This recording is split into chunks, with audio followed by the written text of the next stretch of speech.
Story: Poor mechanic fixes impossible engine problem. What the rich woman does next will shock you. In the sprawling, glittering expanse of a city that worshipped the new, Leo's garage was an anachronism.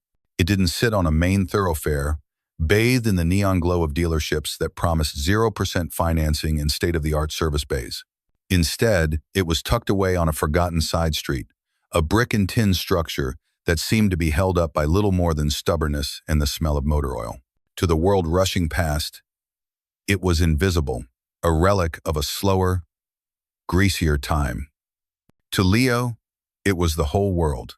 Sunlight, thick with dancing dust motes, cut through the grime on the high windows, illuminating the space not as a place of business, but as a kind of sanctuary. Every tool hanging on the pegboard wall had a history, its wooden handle worn smooth by the grip of his father, and now by his own. Every stain on the concrete floor told a story: a blown gasket from a 2098 Ford, a stubborn transmission fluid leak from a city bus, the aftermath of a dozen other mechanical battles fought and won.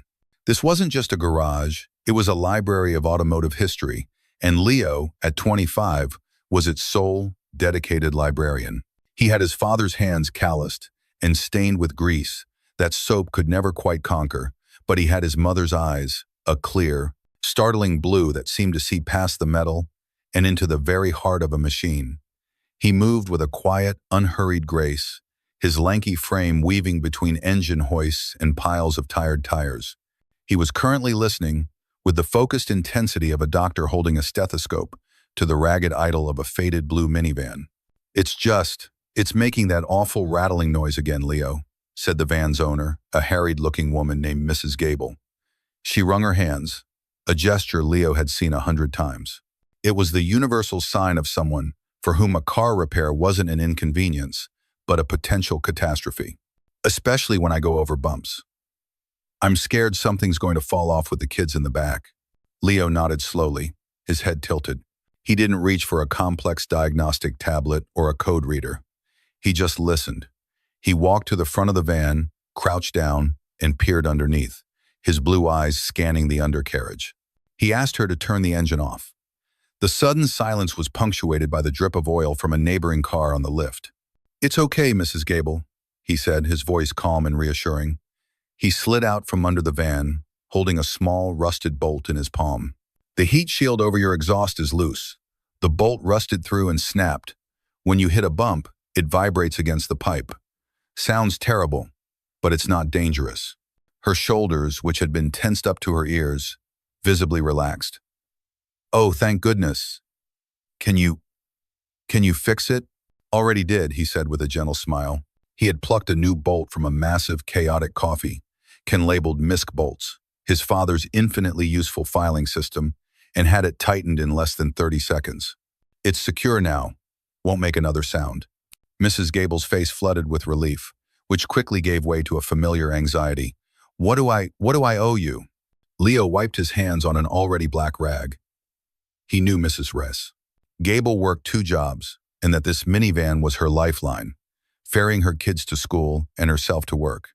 The official shop manual would dictate a minimum 1-hour labor charge.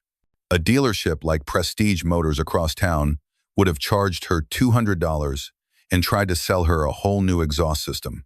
"Well," Leo said, pretending to think hard, "the bolt came from the can, so we'll call that a wash.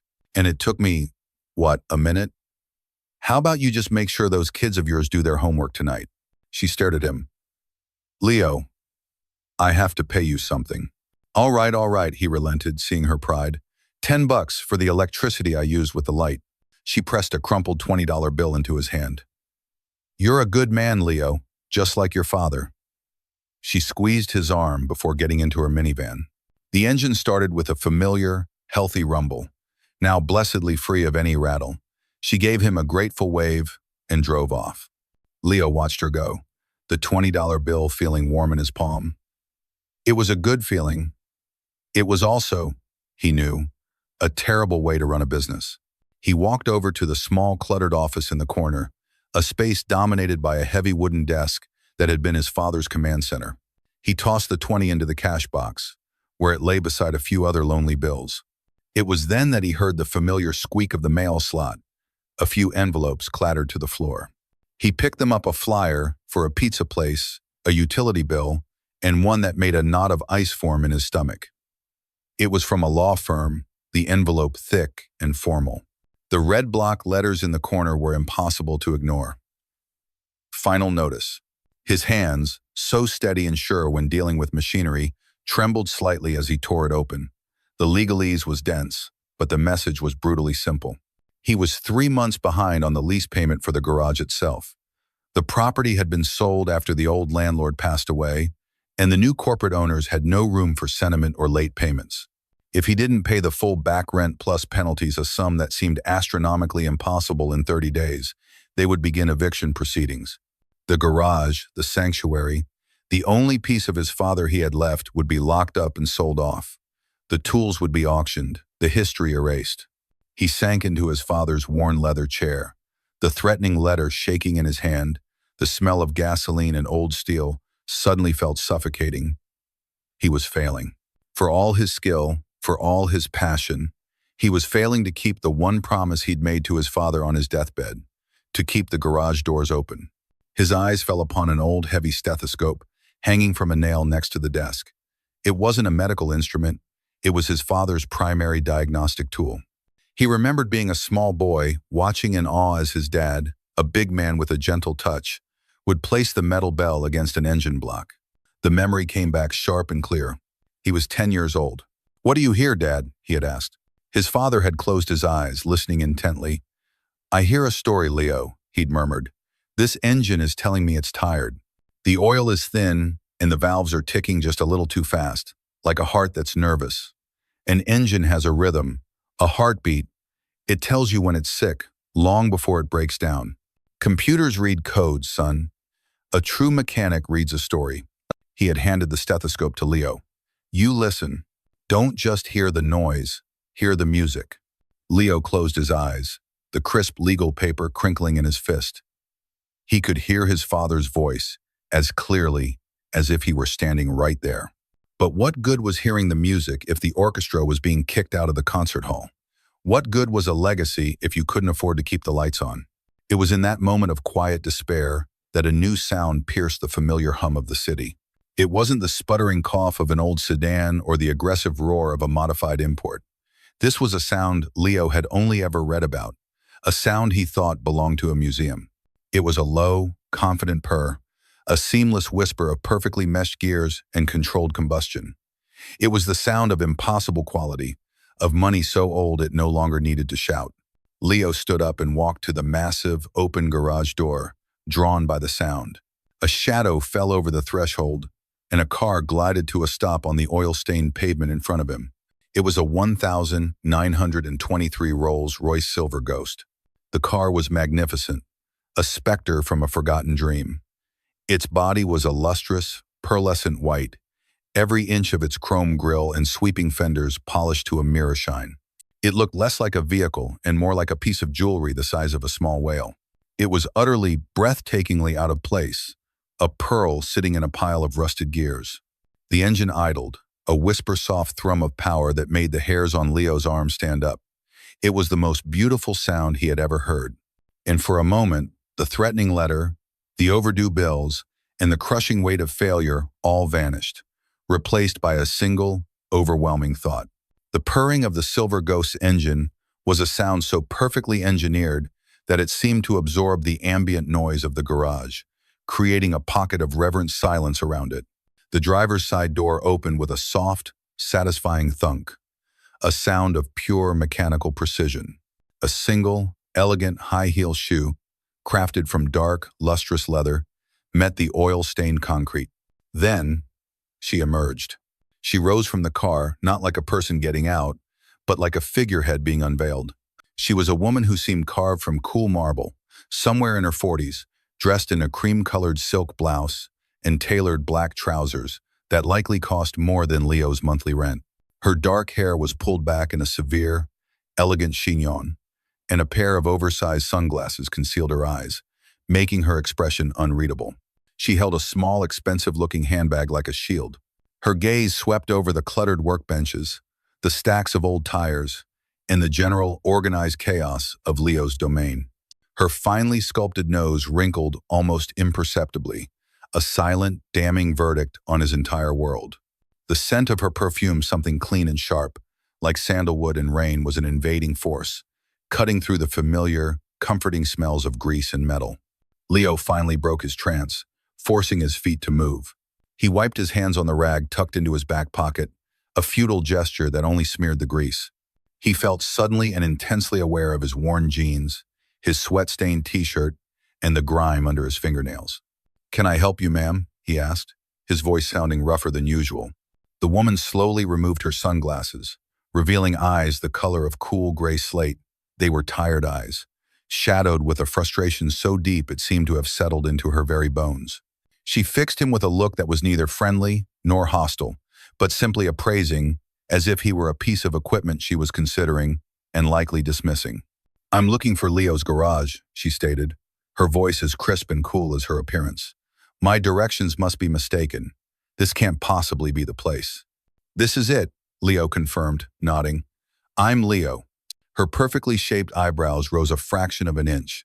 The unspoken question was loud and clear. "You? This? Boy?" She took another slow look around the garage, and this time, a flicker of something close to despair crossed her face. It was the look of a person at the absolute end of their rope. "I was told," she said, clipping off each word with precision, "that I might find a miracle worker here. It appears my source was a romantic." "I don't do miracles," Leo said, his focus shifting back to the magnificent machine behind her. He couldn't help it. The car was a magnet for his soul. "But I can fix cars. Most of them. Anyway." "Everyone has tried," she sighed, the sound thin and brittle. She gestured vaguely towards the gleaming Royce. "Everyone who is supposed to be the best. Men in pristine white coats at Prestige Motors. Technicians from the official heritage department. They plug it into their million-dollar computers, stare blankly at the screen, and shrug. They tell me the engine is an anomaly, a ghost. Impossible to diagnose, they say." She spoke the word computers with a unique blend of contempt and exhaustion. And in that moment, Leo felt the first, faint flicker of a connection. It was a language he understood. "May I?" he asked, taking a half step towards the car. She gave a short, almost imperceptible nod. Leo approached the silver ghost, not as a mechanic approaching a job, but as an art lover approaching a masterpiece. He didn't touch it at first.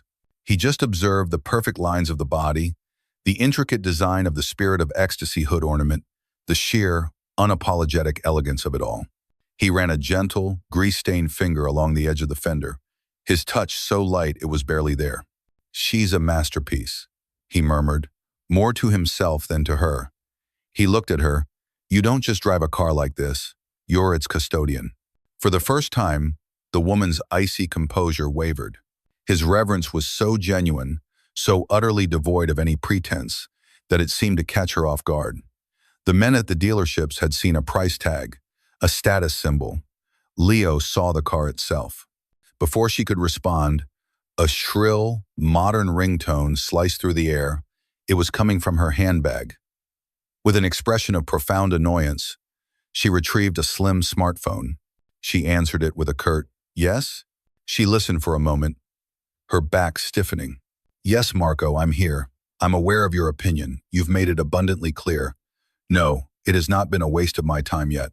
She fell silent again, her gray eyes darting from Leo to the car and back again. A muscle in her jaw tightened. "Let me be clear," she said, her voice dropping to a dangerous whisper. "Your state-of-the-art team also suggested I sell this car for scrap metal, or your words, use it as a very expensive planter for the garden. Forgive me for not taking your advice as gospel." There was another pause.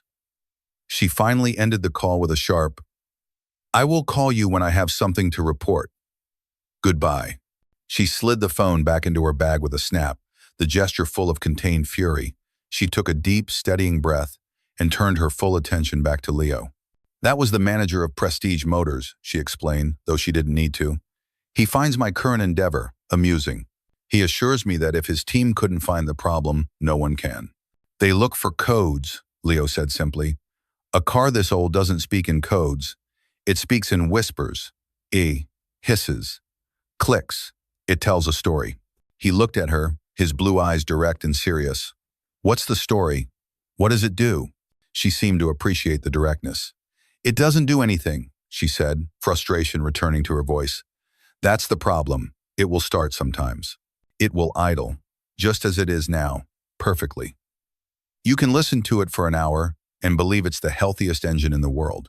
But the moment you put it into gear, the moment you ask it for the slightest bit of power, it dies instantly, as if a switch has been flipped, and then it won't start again for hours, sometimes days.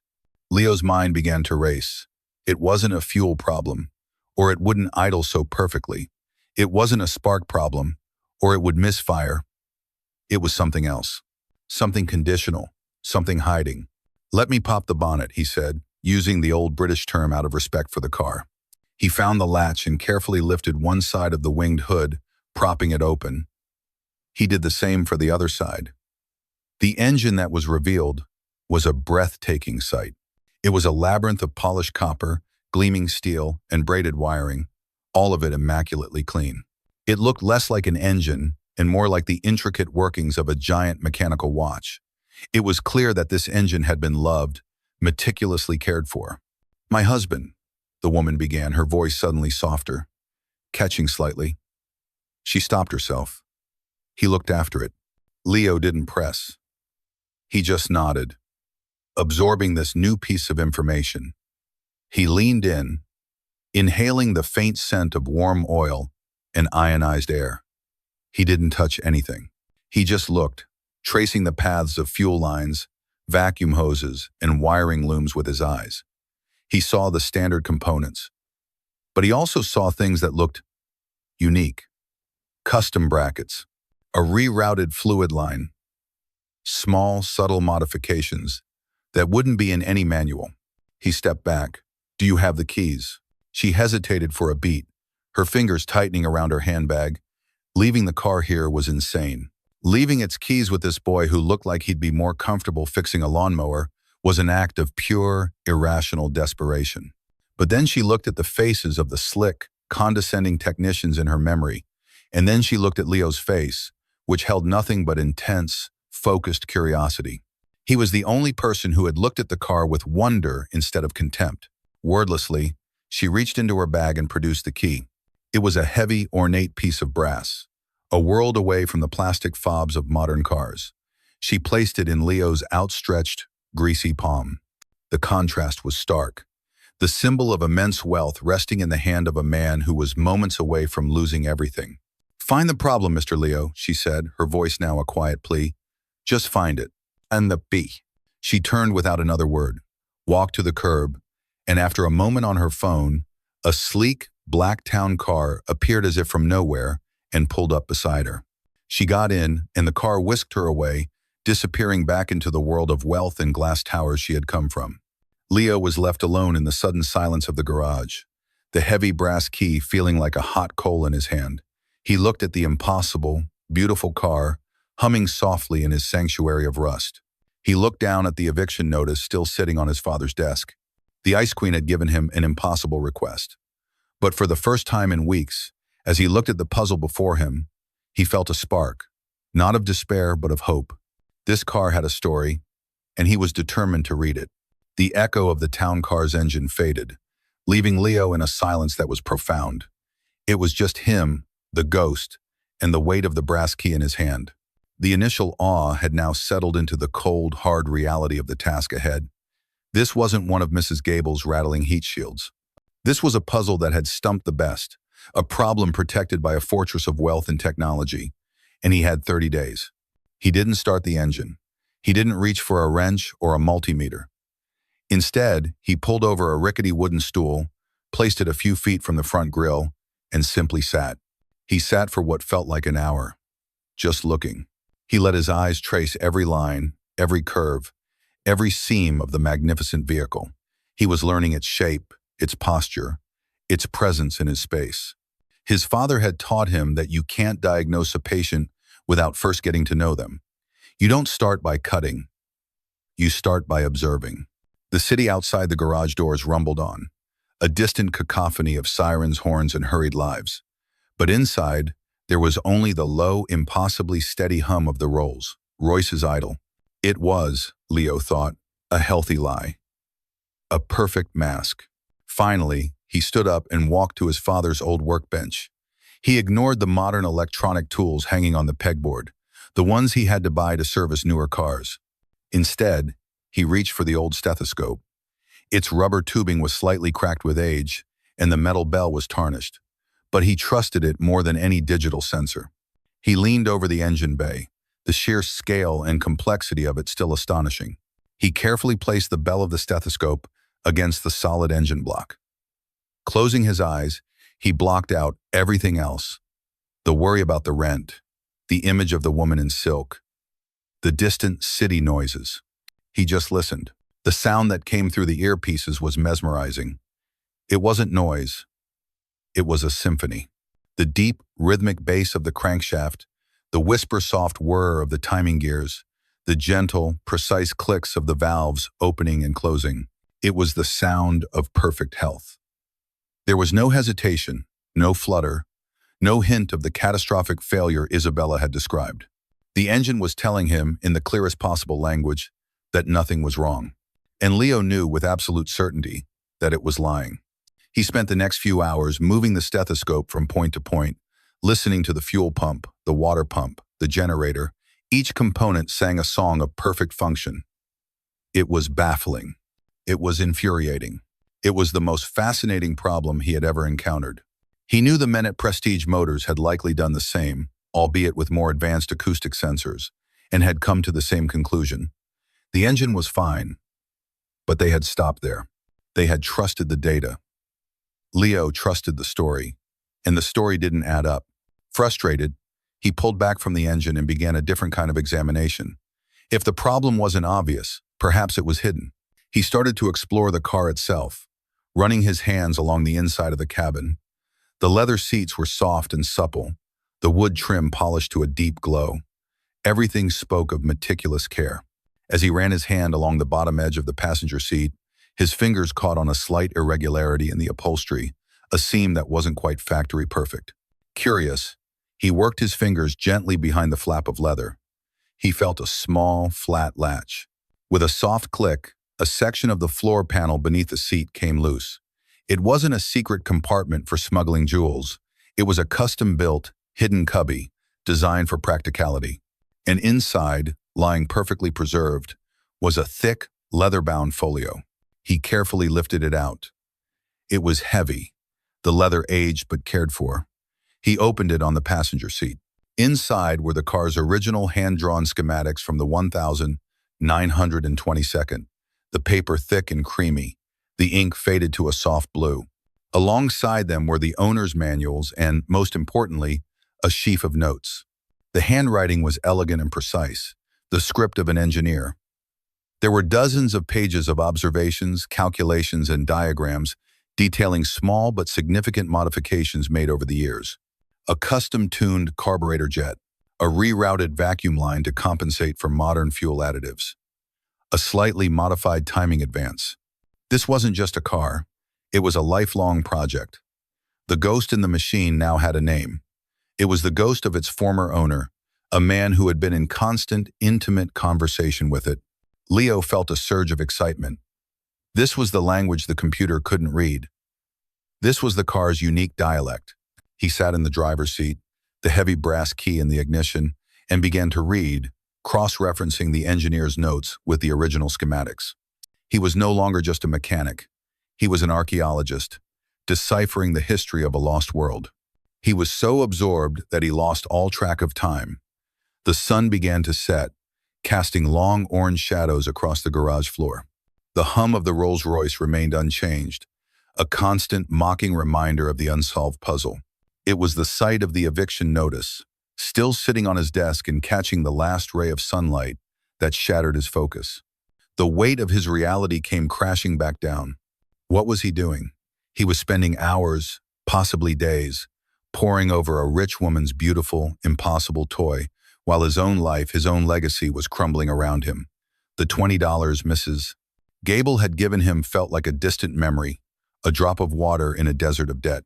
This car was a beautiful distraction, a siren song luring him towards failure. He could spend the next 30 days chasing this ghost and have nothing to show for it but a locked door and a broken promise. A wave of cold, sharp doubt washed over him. Maybe the men at Prestige Motors were right. Maybe he was just a kid in a junkyard, in way over his head. Maybe his father's methods, his belief in listening to the story, were just romantic notions that had no place in the modern world. He felt a bitter laugh rise in his throat. He couldn't even save himself. How was he supposed to perform a miracle? He let his head fall forward, resting his forehead on the cool, leather-wrapped steering wheel. The smell of old leather and his father's faint, lingering scent of hope, now seeming like a cruel joke. "Leo?" The voice startled him. He looked up to see Mrs. Gable standing near the office door, holding her purse in one hand and looking concerned. "I am so sorry to bother you again," she said, her face flushed with embarrassment. "I think I must have left my wallet in the van when I paid you. I just got to the grocery store and—" "It's no problem, Mrs. Gable," he said, forcing a smile and getting out of the rolls. He went to her minivan, which was still parked in a corner bay, and found her worn wallet sitting on the passenger seat. He handed it to her. Her eyes, however, were fixed on the silver ghost, which was now bathed in the warm glow of the garage's single working overhead light. Her jaw was slightly slack with awe. "My goodness," she whispered. "What is that?" "A 1,923 rolls, Royce," Leo said. "A customer dropped it off." "It's the most beautiful thing I've ever seen," she said, taking a tentative step closer. "Is it broken?" Leo let out a humorless puff of air. "You could say that. It's got a ghost." And she looked from the magnificent car to Leo, her expression earnest and completely devoid of doubt. "Well," she said, with a simple, unwavering faith that was the bedrock of their community, "if anyone can fix it, you can. You've kept my old van running for 5 years past its expiration date. A fancy car like that should be a piece of cake for you." She patted his arm kindly. "Don't work too late, Leo. You're a good man." She left, leaving Leo standing in the quiet hum of the garage. Her words, so simple and so sincere, were like a splash of cold water. She hadn't seen a rich woman's toy. She had seen a broken car and had absolute faith in the man she trusted to fix it. Her faith wasn't in his ability to solve an impossible puzzle for a reward. It was in his character, in his dedication to his craft, regardless of the vehicle. He looked at the eviction notice, then back at the Rolls-Royce. The doubt hadn't vanished, but it had been pushed back. He was a mechanic. This is what he did. He fixed broken things. It was the only thing he knew how to do. With renewed purpose, he walked back to the car, the leather-bound folio of notes in his hand. He wasn't just chasing a ghost for a rich woman anymore. He was doing it for himself. He was doing it for his father. He was doing it to prove that listening to the story still mattered. He turned the key, and the perfect, lying hum of the engine filled the room once more. "All right," he whispered to the machine. "Let's find out what you're really trying to say." The sun rose and set again. For 36 straight hours, Leo existed in a world that had shrunk to the dimensions of the Rolls-Royce engine bay. The eviction notice remained on his desk, an unblinking eye of judgment, but he forced it from his mind. He worked with a feverish, monastic devotion. The leather-bound folio was his scripture. The engine, his altar. He brewed pot after pot of thick, black coffee in the office, the bitter aroma mingling with the smell of old oil. He barely ate, surviving on a stale granola bar he found in a drawer. His entire being was focused on the dialogue between the schematics in his hands and the metal in front of him. He traced the path of a custom-braided fuel line, noting how it differed from the original design, a subtle rerouting to keep it cooler. He discovered a small, almost invisible modification to the distributor's advance weights, likely to better handle the octane of modern gasoline. Each discovery was a breadcrumb. Each modification was a word in a sentence. He was slowly learning to read. The man who had done this Isabella's husband wasn't just a tinkerer. He was a brilliant, meticulous craftsman who had treated this engine as a living, breathing entity, adapting it over decades. Yet, the central mystery remained. Nothing explained the sudden, catastrophic shutdown. The engine's lie was still perfect. Exhaustion was a physical weight, pressing down on his eyelids and making his limbs feel heavy. He knew he needed to rest, to clear his head, but he was afraid to stop, afraid of losing the thread. Just for a moment, he told himself.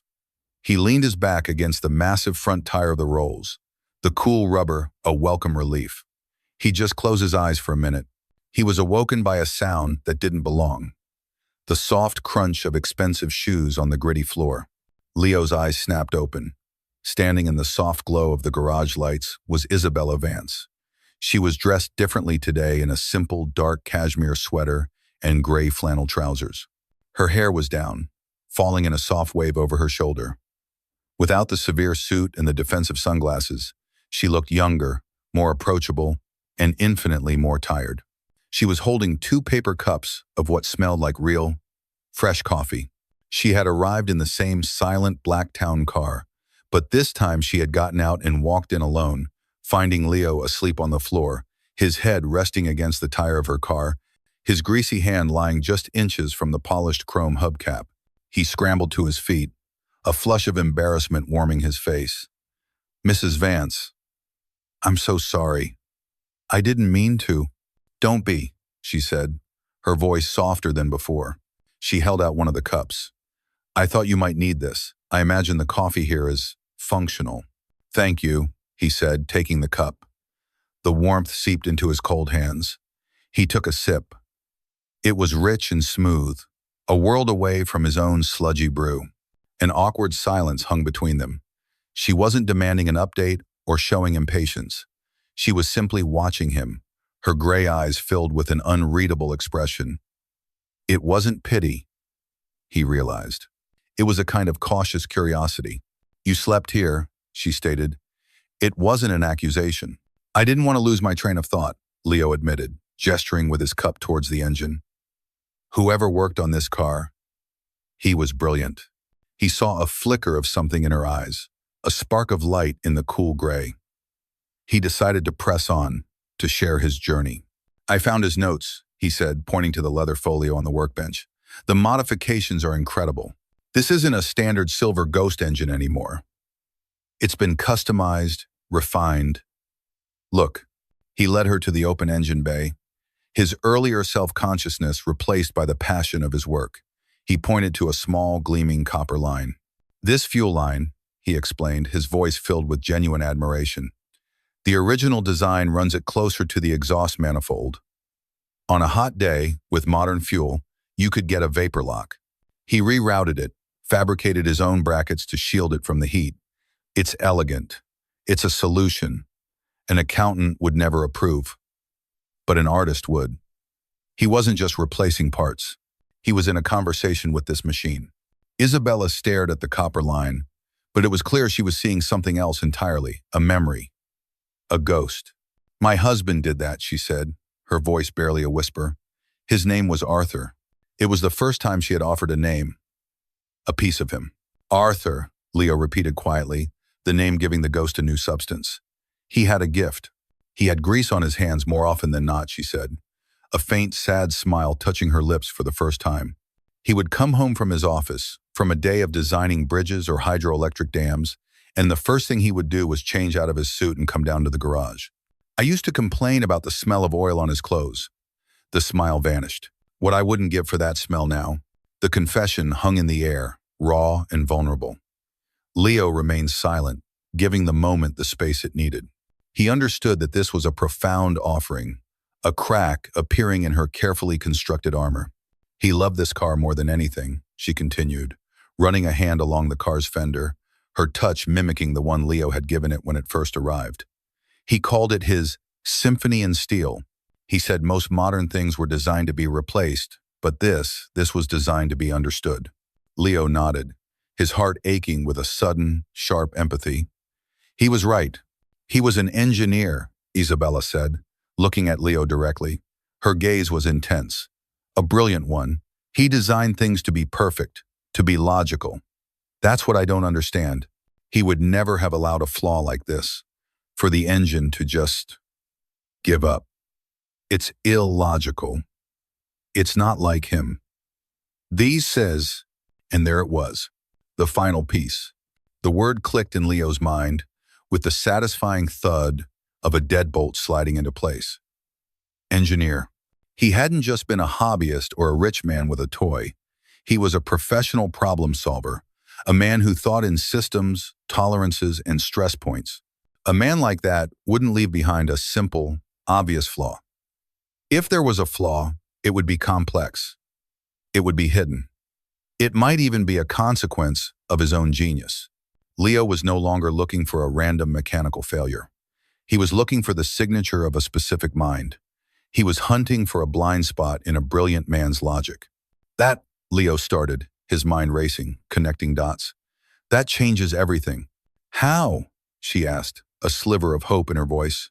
An engineer, especially a classicist like him, thinks differently.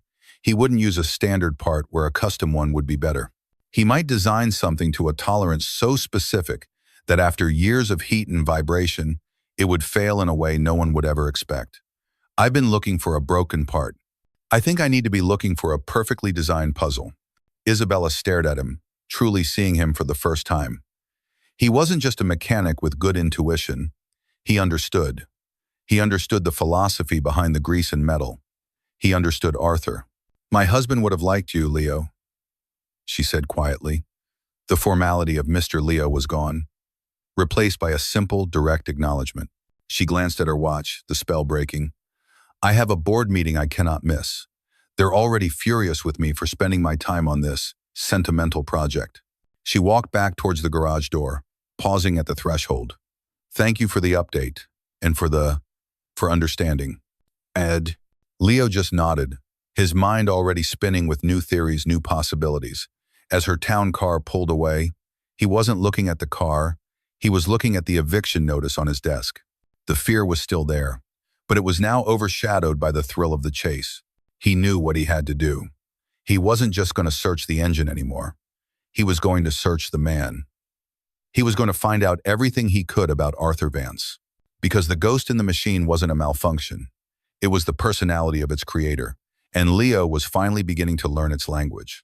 The revelation that Arthur Vance was a professional engineer didn't just add a piece to the puzzle. It flipped the entire board over. Leo knew he could spend another week listening with his stethoscope and staring at the engine and find nothing. He wasn't chasing a mechanical fault anymore.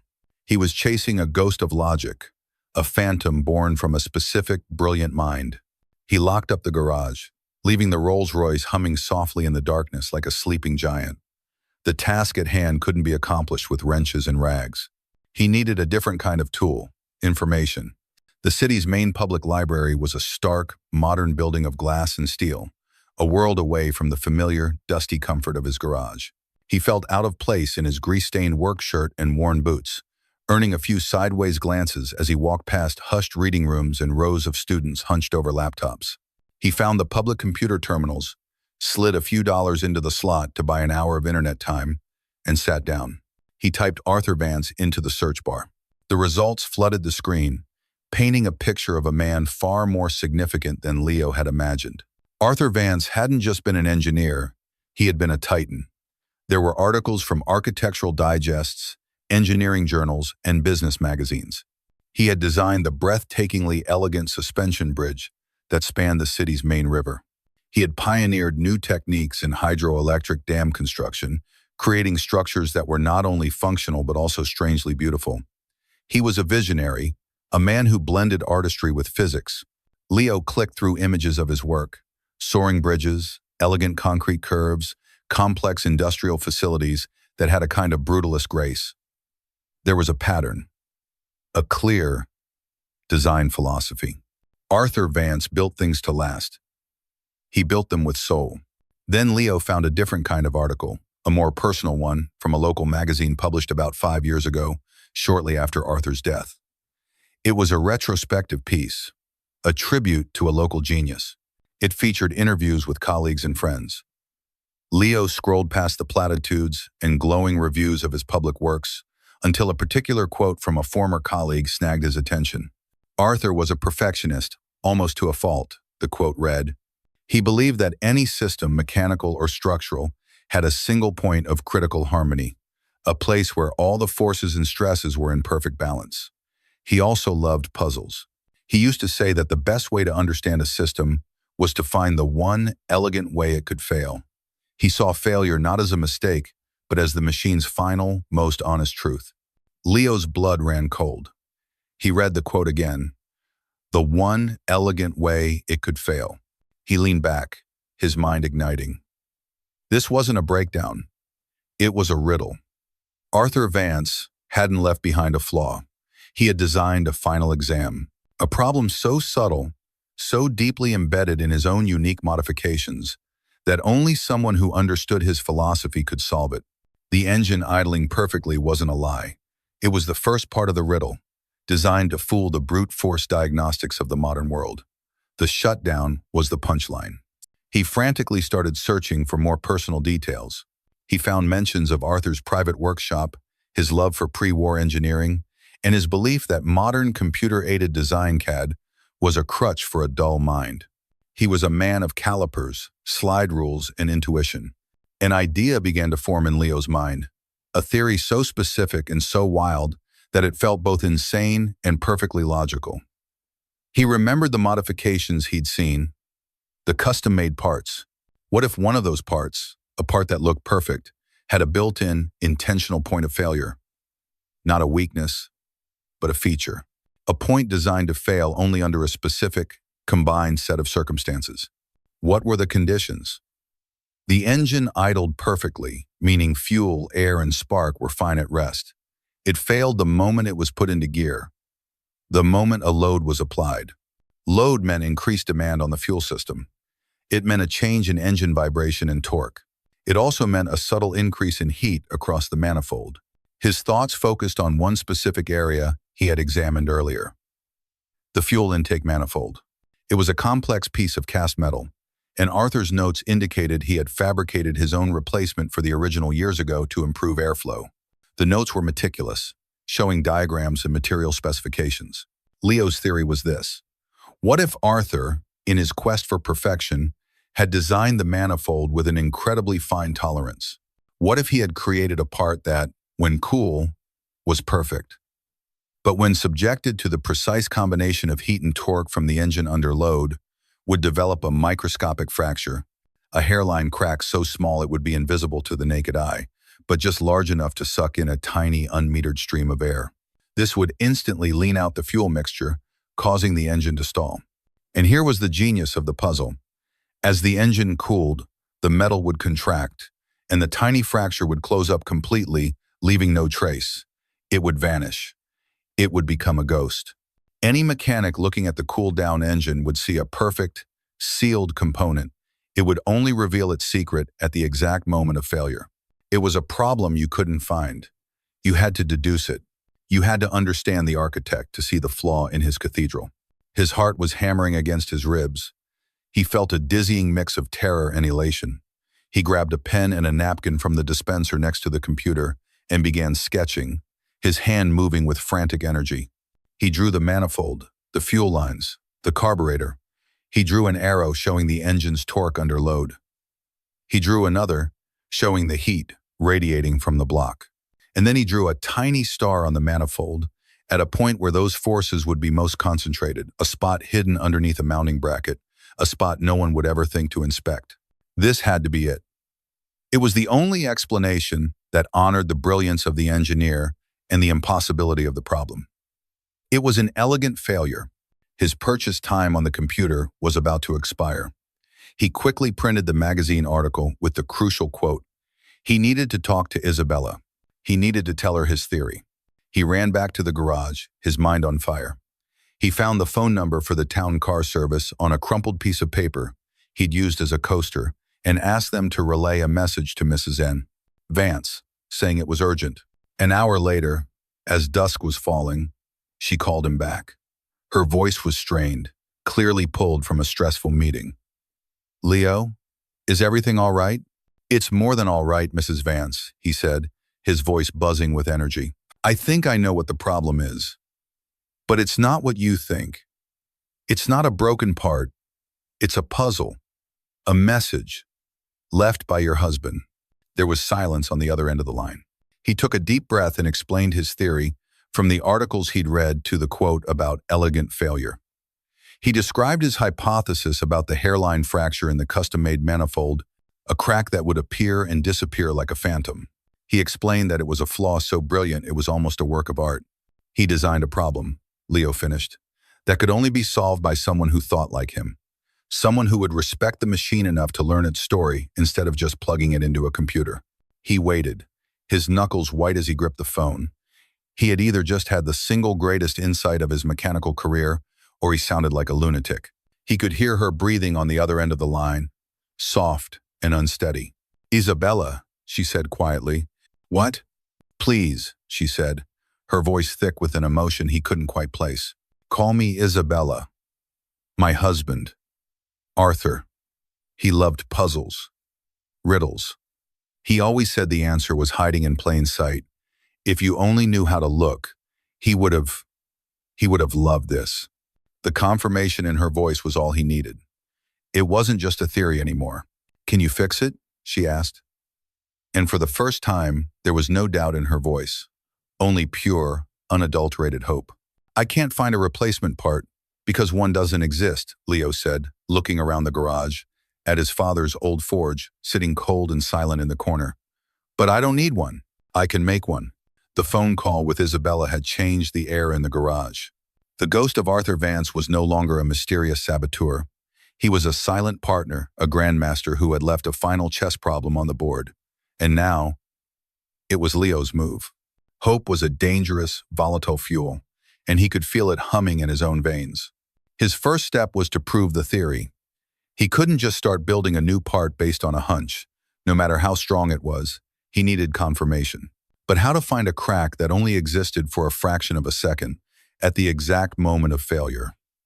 He couldn't put the car on a dynamometer. He didn't own one, and the stress might cause other damage. He had to be clever. He found his solution in a dusty box in the office, a can of penetrating dye, a tool used for finding microscopic cracks in welds. It was a three-part process: a cleaner, a bright red dye, and a white developer. He spent an hour meticulously cleaning the area of the intake manifold, where he suspected the phantom crack was hiding. He then sprayed the area with the brilliant red dye, its chemical scent sharp in the air. He let it sit, allowing it to seep into any fissure, no matter how small. Finally, he wiped the surface clean, leaving what looked like a perfectly smooth, unstained piece of metal. Now for the test. He got into the driver's seat. The engine started with its usual, deceptive perfection. The moment of truth had come. With the engine idling, he sprayed the white developer over the suspected area. The developer created a chalky white film. He took a deep breath. He knew he would only have one shot at this. He put the car in gear. The effect was instantaneous. The engine shuddered, coughed once a choked, metallic gasp, and died. The familiar, profound silence descended. Leo leaped from the car, grabbing a flashlight. He scrambled to the engine bay, his heart pounding a frantic rhythm against his ribs. He shone the light on the white developer film. And there it was. For a fleeting moment, like a disappearing ink trick, a thin, brilliant red line bled through the white powder, a stark, beautiful, damning confirmation of his theory. It was a hairline fracture, exactly where he had predicted.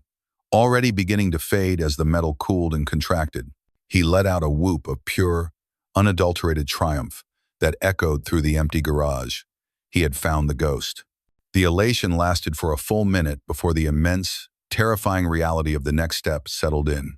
He had to replicate a custom part, forged by a master engineer, using nothing but his own two hands and his father's antiquated tools. There was no room for error. It had to be perfect. He began the painstaking process of removing the manifold. Each bolt was a challenge, each gasket a delicate piece of history he had to preserve. When he finally lifted the heavy, intricate piece from the engine, he held it with the reverence of a museum curator handling a priceless artifact. He laid it on his workbench, and for a long time, he just studied it, committing every curve, every angle, every millimeter of its design to memory. Then, he turned to the corner of the garage that housed his father's forge. It was a brick and steel beast, dark and silent for years. For most modern mechanics, it was a useless relic. For Leo's father, it had been the heart of the garage. It was where he could create what he couldn't buy, where he could breathe life back into obsolete metal. Leo hadn't fired it up since his father had passed. He cleaned out the dust and debris, checked the flue, and loaded it with fresh charcoal. When he finally struck the igniter, the whoosh of the flame catching felt like a respectful salute to the past. The forge began to glow, its orange light pushing back the shadows, painting the walls in a primal, dancing light. He couldn't use the old manifold as a mold. It was too precious, and the casting process might damage it. He had to build its successor from scratch. Using Arthur's own notes and a set of calipers, Leo began to make precise measurements, sketching out a new design on a large sheet of paper. He wouldn't just copy it, he would honor it. He saw the point of failure, the single, elegant flaw, and he knew how to correct it. He would reinforce the stress point, adding a fraction more material, subtly altering the internal bracing without compromising the airflow. He would fix the riddle, but preserve the poetry. The work was all-consuming. The night dissolved into a cycle of heat, noise, and intense concentration. The garage, usually a place of relative quiet, was now filled with the roar of the forge, the rhythmic clang of hammer on steel, and the hiss of hot metal quenching in oil. Sweat poured down Leo's face, tracing clean paths through the soot on his skin. This wasn't the intellectual work of diagnosis. This was raw, physical creation. As he worked the metal, heating it until it glowed like the setting sun, hammering it into shape on the anvil, his mind drifted. He was no longer just in his garage. He was back in time, a boy of 12, standing beside his father at this very forge. The memory was vivid. His father was holding a piece of red-hot steel with a pair of long tongs. Metal has a memory, Leo. His father's deep voice rumbled over the roar of the flames. You heat it, you bend it, you strike it. You're teaching it a new shape. But you have to be firm and respectful. If you hit it too hard when it's too cold, it'll crack. If you try to bend it when it's not hot enough, it'll resist. You have to listen to it. Feel it. It'll tell you when it's ready to change. His father had let him take the hammer, a smaller one for his size. He had guided Leo's hands, letting him feel the satisfying impact, the way the glowing metal yielded under his strength. Every hammer blow is a part of your story going into the steel, his dad had said. Make it a good story. Now, years later, Leo understood. Every strike of his hammer was a word in that story. He wasn't just fixing a car. He was honoring his father's memory. He was honoring Arthur Vance's legacy. He was forging his own. The process was slow and arduous. He shaped the main body, then meticulously crafted the flanges and intake ports. He drilled the bolt holes, measuring not just twice, but 5 times before touching the drill to the metal. He worked through the night, the world outside ceasing to exist. The only reality was the glowing metal, the anvil, and the blueprint he had drawn. As the first hints of dawn began to creep through the grimy windows, painting the garage in shades of gray and blue, he had the final piece. It lay on the workbench, cooling slowly. It was heavier than the original, stronger, but identical in every critical dimension. He ran his hand over its surface. It was still warm, the metal seeming to hum with a latent energy. It was, he thought with a surge of pride, the best work he had ever done. Exhausted but wired, he began the final phase, installation. He cleaned the engine block meticulously, fitted new gaskets, and then, with the care of a surgeon, he lowered the new manifold into place. It fit perfectly. The bolt holes lined up with microscopic precision. He torqued each bolt to the exact specification, his movements sure and steady despite the fatigue that saturated his bones. He reconnected the fuel lines and the throttle linkage, his hands moving on autopilot, every part of the engine now as familiar to him as his own reflection. Finally, it was done. He stood back, his body aching, his eyes burning from smoke and lack of sleep. The newly forged part didn't gleam like the polished chrome around it. It had a dark, matte finish from the forge, a quiet strength that didn't need to shine. It looked like it belonged. It looked like it had always been there. He didn't start the car. Not yet. He walked to the office, washed his face and hands in the rust-stained sink, and made a pot of his own terrible coffee. He sat in his father's chair, watching the sun come up over the rooftops. He had answered the riddle. He had built the solution. He had told a good story with his hammer. He didn't know if Isabella would be back today. He didn't know what would happen when he turned the key. All he knew was that he had faced the most difficult challenge of his life and met it on his own terms. For the first time since the eviction notice had arrived, the knot of fear in his stomach had been replaced by a quiet, solid sense of peace. He had done the work. The rest was up to the ghost.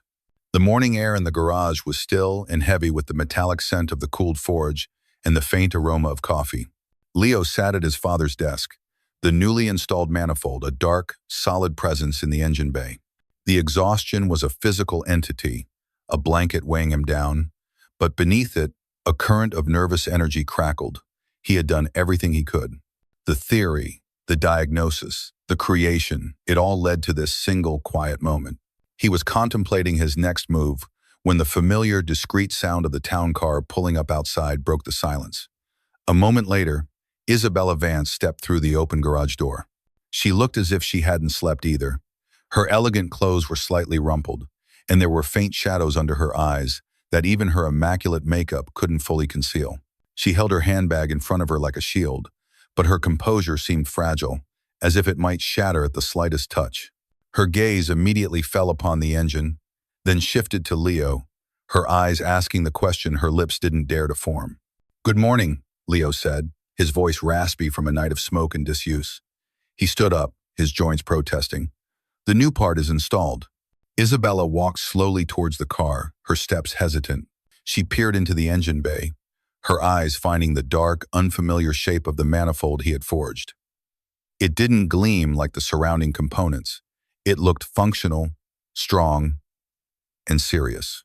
She reached out a tentative hand, her fingers hovering just above the metal before pulling back. "You worked all night," she said, her voice soft. It wasn't a question. "It's the only way I know how," Leo replied simply. The air grew thick with unspoken tension. Everything Leo's reputation, Isabella's hope, the legacy of two men, his father and her husband, was resting on what would happen next. This was the moment of truth. "Okay," Leo said, taking a deep breath that did little to steady his nerves. "Let's see what the story is now." He walked to the driver's side, his boots echoing in the quiet garage. He slid into the cool leather seat, the familiar scent of old leather and wealth enveloping him. The heavy brass key was already in the ignition. He looked over at Isabella, who stood frozen near the front fender, her hands clenched together so tightly her knuckles were white. He gave her a small, reassuring nod. He didn't entirely feel himself. He turned the key. The starter engaged with a solid, healthy churn. For 1, 2, 3 agonizing seconds, that was the only sound. It was a moment stretched thin, where every terrible possibility flashed through Leo's mind. Did I miscalculate? Did I miss something? Was the whole theory wrong? And then, it happened. The engine caught. It didn't cough or sputter. It didn't roar to life with a violent shudder. It simply ignited, smoothly and decisively, settling into an immediate, deep and resonant hum. It was a different sound than before. The perfect, whisper-soft idle had been replaced by something with more character, more depth. It was the sound of perfect health, not just masking a sickness, but radiating a newfound strength. The rhythm was flawless, a powerful, steady heartbeat that filled the entire garage. Leo kept his hand on the key, his own heart pounding in time with the engine. He let it run for a full minute, listening, feeling. There were no hesitations, no stumbles. Just pure, clean power, waiting to be unleashed. He looked at Isabella. She stood utterly motionless, her head tilted as she listened. Her face was a mask of intense concentration, as if she were trying to decipher a long-lost language. "The idol is stable," Leo called out, his voice steady despite the adrenaline surging through him. Now for the real test. This was the moment of failure, the point where the ghost always appeared. He pressed the clutch, the heavy pedal moving with a satisfying mechanical grace. He took hold of the tall, elegant gear shifter. He looked at Isabella one last time, then slid the shifter firmly into first gear. The engine did not die. The hum deepened slightly as the gears engaged. the engine note taking on a richer, more powerful tone. It accepted the load without a flicker of hesitation. The car rocked, almost imperceptibly, straining at the leash, ready to move. The ghost was gone. Leo let out a breath he didn't realize he'd been holding.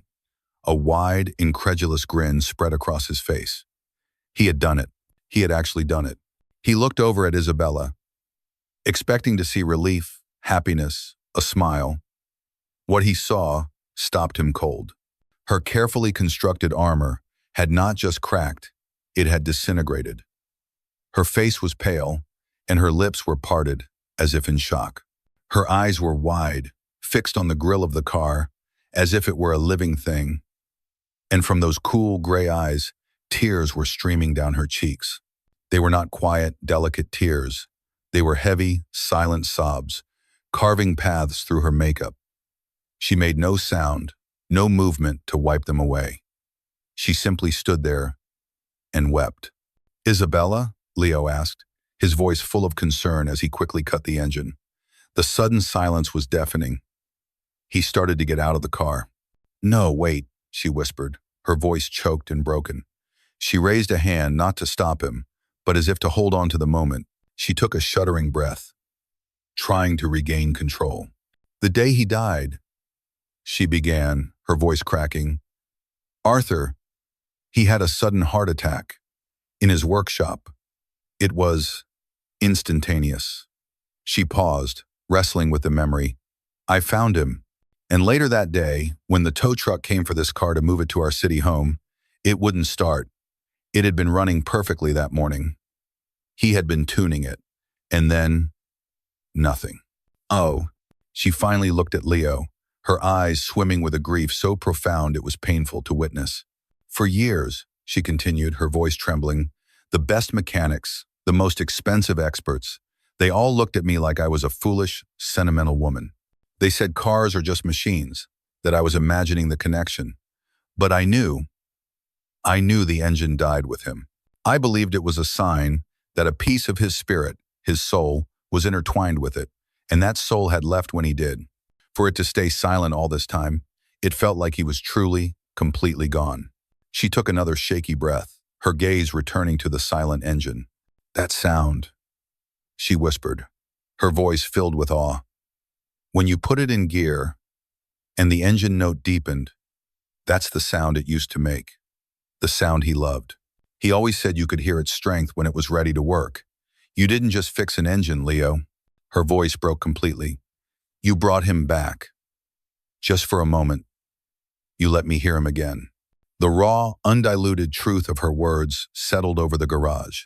The years of frustration, the condescending experts, the lonely grief it all poured out of her in that one shattering confession. This was never about a broken car. It was about a broken heart. It was about a widow searching for one last conversation with the man she loved. A conversation held in the language of pistons and steel. Leo stood by the car door, humbled and speechless. He was just a mechanic. He fixed things. He had no words for this, no tools to repair a grief this deep. All he could do was stand there and be a witness, offering his silent understanding. He finally understood the weight of what he had accomplished. It wasn't a mechanical repair, it was a form of resurrection. After a long moment, Isabella finally seemed to gather herself. She reached into her handbag and pulled out a silk handkerchief, dabbing at her eyes with a shaking hand. She took a few deep, composing breaths, reconstructing her armor piece by piece. But it was different now. The cracks were still visible. She looked at him, her eyes red-rimmed but clear, filled with a gratitude so immense it was startling. "How much?" she asked, her voice now steady, though quiet. "How much do I owe you, Leo?" The question hung in the air, simple and direct, yet loaded with unspoken complexities. How much do I owe you? For Leo, it was a question that brought the world crashing back in. The ghost had been vanquished, the emotional storm had passed, and now, the cold, hard light of reality flooded the garage. The overdue rent, the threatening letter, the gnawing anxiety that had been his constant companion, it all returned in an instant. He thought about the hours he'd spent, the days of research, the sleepless night at the forge, the materials he'd used. He thought about the cost of the coffee and the electricity. He did a quick, frantic calculation in his head, the kind of calculation he always did, trying to be fair but also trying not to scare away a customer. He was used to dealing with people like Mrs. Gable, for whom $100 repair was a major financial crisis. He had no frame of reference for this. He walked over to his father's desk, picked up a pen, and scribbled on a clean page of his invoice book. He wrote down a number for his labor, a number that felt bold and slightly audacious to him, and added a small amount for materials. He tore the sheet from the book and walked back to her, his hand slightly unsteady as he held it out. "For the materials and my time," he said, his voice quiet. "This should cover it." Isabella took the invoice. She glanced down at the handwritten figure. Her eyes, still shadowed with the aftermath of her tears, widened slightly. Then, a sound filled the garage that was even more startling than her earlier weeping. She laughed. It wasn't a mocking or condescending laugh. It was a genuine, bubbling, incredulous laugh of pure disbelief. It was the laugh of someone who had been prepared for an astronomical figure, a ransom for a miracle, and had been handed a bill for a pittance. $200? She said, her voice a mixture of amusement and astonishment. She looked from the piece of paper to Leo and back again. "Leo, the last garage I took this to charge me $5,000 just to tell me it was unfixable." "Well," Leo mumbled, feeling his face grow hot. "They didn't fix it, I did. And that's what my time is worth." Before he could say another word, a sleek, silver convertible sports car pulled up to the garage entrance with an obnoxious, throaty rev of its engine.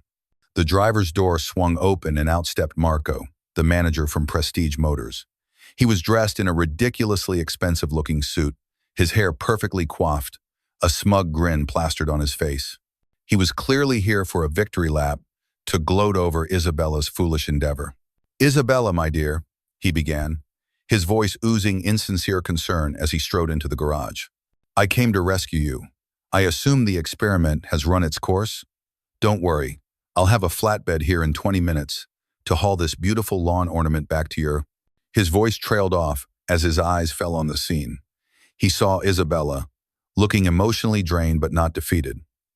He saw Leo, standing not in shame but with a quiet confidence. And then he heard it. Leo reached into the car and turned the key. The Rolls-Royce engine instantly hummed back to life, its deep, powerful thrum filling the space with undeniable proof of its health. Marco froze mid-stride. His smug grin faltered, melting into a slack-jawed expression of pure shock. He stared at the car, then at Leo, then back at the car. He looked like a man whose entire understanding of the universe had just been shattered. The kid from the junkyard had succeeded, where his multi-million-dollar service center, with all its computers and master technicians, had failed. It was impossible. "How?" Marco stammered, the single word a deflated puff of air. Isabella turned to him, her composure fully restored, but her eyes held a new, steely edge. "It seems, Marco, that some things require more than a diagnostic port. They require passion and integrity. Qualities your establishment seems to have misplaced." She dismissed him with a final, withering look. Humiliated and speechless, Marco turned on his heel, scrambled back into his flashy convertible, and sped away with an angry squeal of tires, his public defeat complete. Isabella watched him go, then turned her attention back to Leo, her expression now one of absolute resolution. She tore up the $200 invoice, letting the small pieces of paper flutter to the ground. "That's an insult," she said not unkindly, "to both of us." And she opened her expensive handbag and pulled out a checkbook. It was a gesture Leo had seen in movies, but never in his life. She uncapped a heavy, gold-nibbed fountain pen and wrote with swift, decisive strokes. She tore the check from the book with a sharp, satisfying rip and held it out to him. Leo took it, his hands trembling. He looked down. The number written on the line was $100,000. $100,000. The number didn't seem real. It was a fantastical, life-altering sum. It was more money than he had ever seen, more than his father had earned in the last decade of his life. It was enough to pay the back rent on the garage 10 times over. It was enough to buy new equipment, to hire help, to be free from the crushing weight of debt forever. It was the answer to every prayer he hadn't dared to speak. "Ma'am, Isabella." he stammered, his throat suddenly tight. I, I can't. This is too much. This isn't right. It is precisely right, she said firmly. It's the price of a miracle, and I am not finished. She took a step closer, her expression serious, her voice filled with the calm authority of someone used to shaping the world to their will. My husband Arthur didn't just leave me this car, she explained.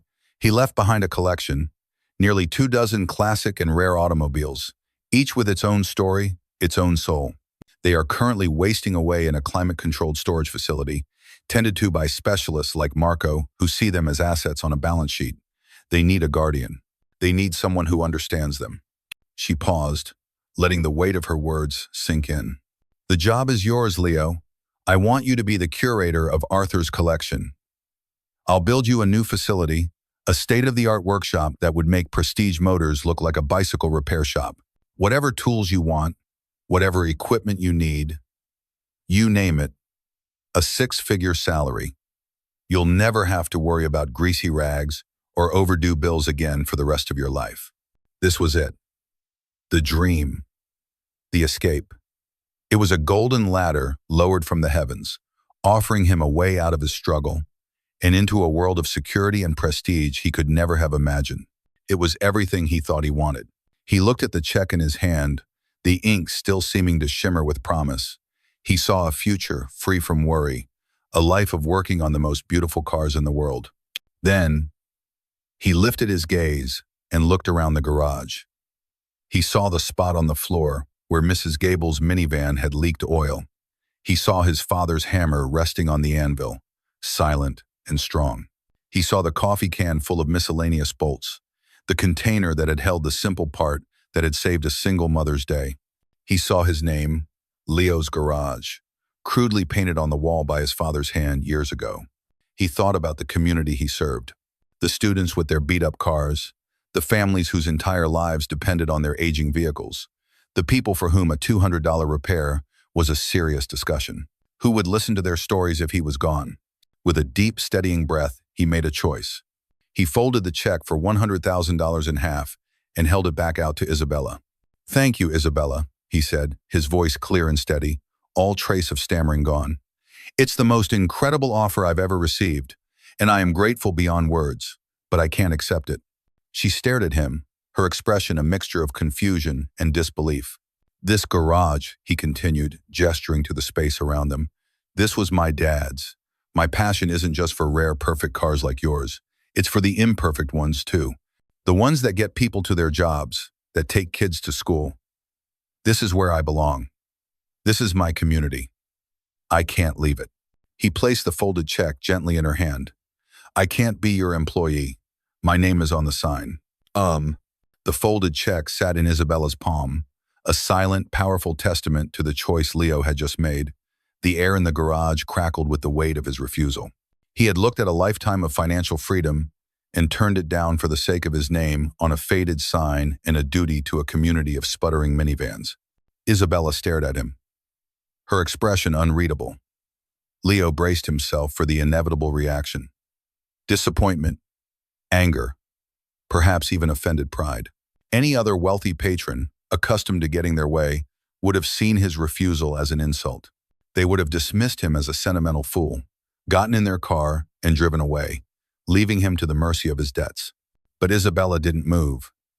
She looked from Leo's earnest, grease-stained face to the check in her hand, then around the garage that he had chosen over her fortune. She wasn't seeing defiance. She was seeing something she recognized, something she hadn't encountered in a very long time, not since Arthur was alive. She was seeing integrity. It was the same stubborn, unshakable principle her husband had possessed. Arthur had once walked away from a multi-billion-dollar bridge contract because the developers wanted to use a cheaper, inferior grade of steel to cut costs.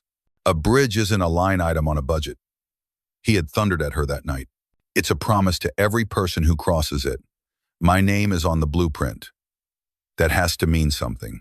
In Leo, she saw the same fire. He wasn't just a mechanic. He was a custodian of his own principles. His name was on the sign, and that meant something. Slowly, a genuine, thoughtful smile spread across her face. It was a smile that finally reached her tired eyes, warming them. She looked at the folded check in her hand, then looked at Leo, and with a single decisive motion, she ripped it in two, the sound sharp and final in the quiet garage. Leo's eyes widened in alarm. "What are you doing?" She ripped the two pieces again, turning the life-changing sum into worthless confetti. She let the pieces fall to the concrete floor, where they mixed with the dust and the memory of her torn invoice. "You are a remarkable man, Leo," she said, her voice filled with a newfound respect. "More remarkable than you know. And you're right. A job offer was the wrong approach. It was an attempt to buy you. A donation would be charity. It would make me a patron, and you, a project." She shook her head, her gaze clear and direct. "I'm not interested in either of those things. I am interested in something far more valuable." "Oh." She reached into her handbag again, but this time she didn't pull out her checkbook. She retrieved a slim, elegant business card case. She opened it and handed him a card. It was made of thick, heavy stock, embossed with a simple, clean logo for the Vance Foundation, Arthur's philanthropic trust. "That was an insult to your talent," she said, referring to the destroyed check. "I am not in the business of insulting talent. I am in the business of investing in it." Leo looked down at the card, confused. "I don't understand." "A job would have taken you out of your element," she explained, her voice taking on the confident, strategic tone of the businesswoman she was. "It would have put you in a sterile workshop, servicing my cars, and it would have killed the very spirit that makes you brilliant. The passion you have for this place, for your community, that's not a liability, Leo. It's your greatest asset. I don't want to take you away from that. I want to invest in it." She took a step closer, her energy now focused and bright. The grieving widow was gone, replaced by Arthur Vance's visionary partner. "I am proposing a business partnership," she declared. "I will not buy your garage. I will become your partner. I will use the resources of my foundation to pay off your debt and secure your ownership of this property, effective immediately. We will invest in Leo's garage. We will bring in the best equipment in the world, the lifts you need, the diagnostic tools you want, the ones that complement your skills, not replace them. We will expand the space, restore this building to its former glory, and keep its soul perfectly intact." Leo was speechless, his mind struggling to keep up. He felt as if the ground were shifting beneath his feet. "And we will do more," Isabella continued, her eyes gleaming with the excitement of her idea. "We will establish an apprenticeship program, the Vance Leo Automotive Heritage Program. You will be its head. We will find young people, kids who are told that working with their hands is a dead-end street, and we will offer them scholarships. You will teach them. You will show them how to listen to an engine, how to hold a hammer, how to value craftsmanship over codes. You will pass on what your father taught you." She paused, letting him absorb the sheer scale of her vision. "You will maintain complete operational control," she stated firmly. "You decide which customers to take on. You set the prices. You continue to serve Mrs. Gable and all the others who depend on you.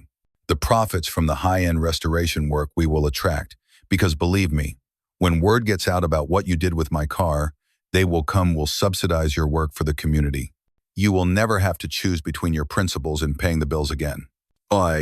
She looked at him, her expression a perfect blend of business acumen and heartfelt sincerity. "I don't just want to fix up my husband's car collection, Leo. I want to honor his legacy. And his legacy wasn't about hoarding beautiful objects. It was about building things with integrity, with soul. It was about investing in people with passion. This is how we do that. I don't want an employee. I want a partner." Leo stared at her, overwhelmed. This offer was infinitely more profound than the check or the job. The first offer would have bought his labor. This one respected his soul. It didn't ask him to abandon his world. It offered to help him save it, to make it stronger, to share it with others. She hadn't just listened to what he said. She had understood what he meant. He thought of his father's dream for the garage, not for it to make them rich, but for it to be a place of honest, respectable work. This vision was his father's dream, amplified beyond his wildest imagination. Slowly, a smile spread across Leo's face, mirroring hers. It was a smile of relief, of disbelief, and of profound, humbling gratitude. A partner. he said, testing the word. It felt right. It felt solid. A partner, she confirmed, her own smile widening. She held out her hand. Leo looked at his own hand, still covered in a fine layer of grease and grime. For a moment, he hesitated. Then he looked at her hand, clean and manicured, extended without a hint of reservation. He wiped his palm on his jeans, a gesture that was now habit rather than necessity, and took her hand in his. Her grip was firm, confident. His was strong, calloused. They shook hands over the scattered remains of the $100,000 check, sealing a deal that wasn't about money, but about a shared vision. It was a pact to build something new, founded on the legacies of the two men they had both loved and lost. In that handshake, the power dynamic that had defined their relationship was officially erased. They were no longer the rich woman and the poor mechanic. They were partners, ready to build a future. 6 months later, the corner of the forgotten side street was transformed. The building that housed Leo's garage was still recognizable, its old brick bones intact, but it had been given a new life. The crumbling mortar was repaired, the grime-caked windows were replaced with large panes of clear glass that flooded the space with natural light, and a new, beautifully crafted sign hung above the door. It was made of dark, oiled wood with raised, brushed steel letters. It read, Leo's Garage and the Vance Heritage Center. The change, however, was more than just cosmetic. Inside, the garage was a breathtaking fusion of old and new. Gleaming hydraulic lifts stood alongside the old, hand-cranked engine hoist. A state-of-the-art wheel alignment system was installed in a new bay, not far from the old, silent forge, which now stood cleaned and polished in a corner, a proud monument to the past. The chaotic coffee can of miscellaneous bolts was still there, but it now sat on a neatly organized workbench. The garage was clean, bright, and impeccably equipped, but Leo had insisted it keep its soul. The history had not been erased, it had been enshrined. Leo himself was also transformed. He still wore his customary jeans and work shirt, but they were clean, and the deep lines of worry that had been etched around his eyes were gone. He moved with a new, easy confidence, no longer weighed down by the constant threat of failure. He was currently leaning over the open engine of a vintage Jaguar E-Type, its British racing green paint gleaming under the bright new lights. Beside him, two teenagers, a boy and a girl, watched with rapt attention. They were the first two apprentices in the Vance Leo program. Okay, Maya, listen, Leo said, holding his father's old stethoscope, which he had gifted to her. Place it right there, on the valve cover. Close your eyes. Don't just hear the ticking. Feel the rhythm. Is it steady? Does it sound happy? The girl, Maya, closed her eyes, her brow furrowed in concentration. She listened for a long moment, then a slow smile spread across her face. It's steady, she said. It sounds eager. Exactly. Leo grinned. Now, Ben, you tell me, looking at the wear on these spark plug wires, what story are they telling us? Leo wasn't just fixing cars anymore. He was passing on a language. He was teaching a new generation that craftsmanship was a conversation, that value was measured in more than just horsepower or price. He was continuing his father's legacy in a way he had never dreamed possible. Sitting on a comfortable bench near the now spotless office was Isabella Vance. She was sipping a cup of coffee, real coffee, from a high-end machine she had insisted on installing and watching the scene unfold. She was no longer the ice queen in her armor of silk and sorrow. She was a regular presence here, a quiet partner who found a sense of purpose and peace in the hum of the garage that she hadn't found in any boardroom. She had found a new community. She knew the names of the apprentices. She chatted with customers, and just last week, she'd had a long conversation with Mrs. Gable about the best way to get crayon marks off vinyl seats. Her husband's collection of rare cars was slowly being moved here, one by one, to be worked on not in sterile isolation, but in a place full of life, their engines periodically roaring to life alongside sputtering minivans and aging family sedans. Isabella's phone buzzed. It was a message from her new foundation director, detailing the impressive quarterly returns from one of their tech investments. She glanced at it, typed a quick "excellent," and put the phone away. her attention immediately returning to the scene before her. The greatest return on any investment she had ever made was right here, in the sound of a young girl learning to hear an engine's heartbeat. The large bay door rumbled open, and Mrs. Gable's familiar blue minivan chugged in, its rattle now long gone. She got out, a plate of homemade cookies in her hand. "Just a routine oil change, Leo," she said, beaming. She then turned to Isabella. "Isabella, I made your favorite, the oatmeal raisin." "You shouldn't have, Martha," Isabella said with a warm smile, accepting the plate. The two women, once from impossibly different worlds, now chatted like old friends. The final perfect image of the new reality snapped into place a moment later. A flatbed truck arrived, and with the careful precision of a museum installation, it unloaded the newest arrival for the Heritage Center. It was Isabella's 1,923 Rolls-Royce Silver Ghost, back for its first scheduled tune-up. Leo, with the help of his apprentices, guided it into the bay next to Mrs. Gable's minivan. There they sat, side by side in the bright, clean garage.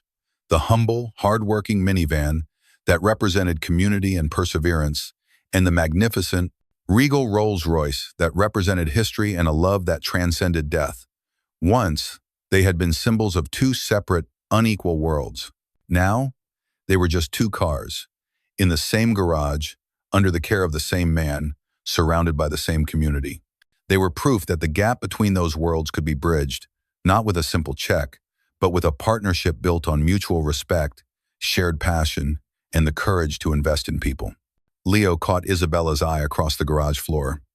He gave her a small nod, a gesture of shared understanding and gratitude. She smiled back, a true, happy smile that lit up her entire face. The ghost in the machine had been laid to rest, and in its place, something new and beautiful had been allowed to grow. The legacy wasn't just renewed, it was reborn. Thank you for joining us on Uplift Story. The most valuable things in life are rarely the ones with the biggest price tags.